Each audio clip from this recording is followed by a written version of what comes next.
Hey guys, welcome back to another episode of Guitar Intervals Unleashed, where today So the first thing you need to familiarize yourself with is the caged chords, which are the major chords C, A, G, E, and D. Very common chords, open chords on guitar. You probably already know them, or at least some of them. Here's all of those chords on your fretboard.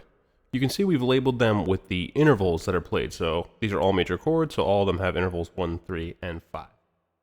It's important to think of them as intervals and not as notes because we're going to be sliding the octaves around, so the notes are going to change constantly, and that's the whole point. So what we want to do is just kind of isolate the octaves. So we're just going to take away all the numbers that aren't 1. And when we do that, it looks like this.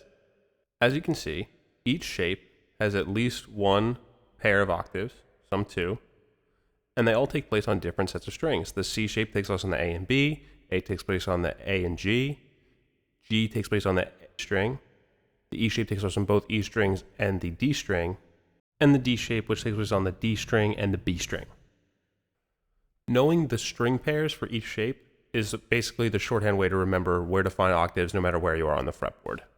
And those are in 2 different categories. So the first category is octaves that are only 2 frets away, which are in the C, A, and E shapes. So take for example C. The C shape, the octave is on the A and B strings. A to B is one whole step in the musical alphabet. On the A shape, they're in the G and the A strings. G to A is one step in the musical alphabet. And in the E shape, they're on the D and E strings. And likewise, D to E is one step in the musical alphabet. When the octaves are on strings that are only one step away, then your octaves are only 2 frets away.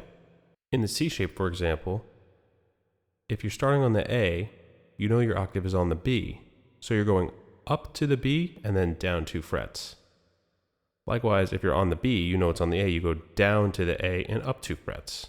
So it's basically the opposite action. If you're going up to the letter, you go down 2 frets. If you're going down to the letter, you go up 2 frets. Same with A. If you're on the G string and you're going to the A string, you go up to A and down 2 frets. And if you're on the A string going to G, you go down to G and up 2 frets.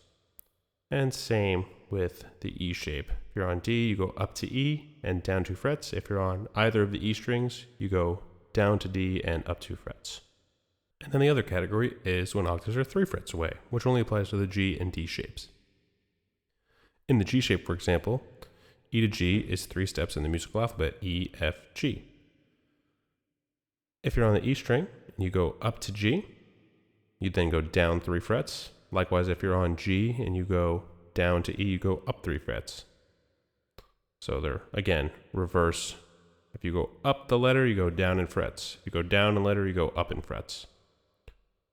Likewise for the D shape, B to D, that's 3 steps away in the musical alphabet, B, C, D.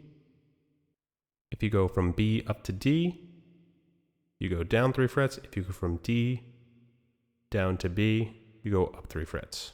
If you go up in letter, you go down in frets. If you go down in letter, you go up in frets.